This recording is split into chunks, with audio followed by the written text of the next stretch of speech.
Hi everybody, it's Lace, and we're continuing our new player buying and selling tutorials.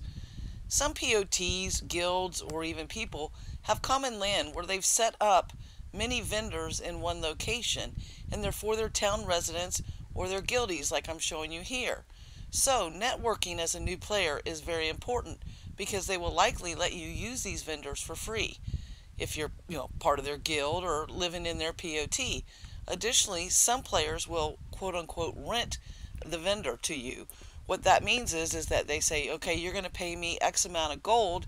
They'll add you as kindred, a permission on their lot, where you can then use their vendor. They may have certain rules like you can only sell so many items or something like that, but that's another option. And never fear, if they remove their vendor or take their vendor away, all your items will go back to the bank. You're not going to lose your items. Now, ideally, renting from another player is not always the best way because they could scam you. In one way, that would be is they would charge you up front for the use of it and then remove your permissions the next day. Again, all your items would go back, but you would be out that deposit. So be careful on that.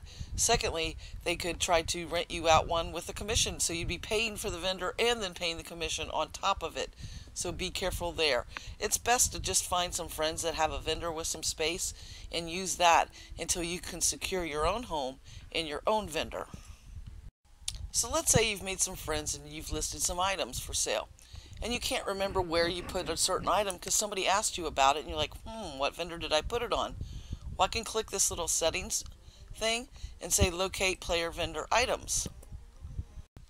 Now there's no filtering as yet, but I can see on my two music vendors what songs I have for sale. That'll allow me to print ones that I'm missing, or if somebody asks me for a particular song, I can also select the item and send it to bank and then hand it off to somebody.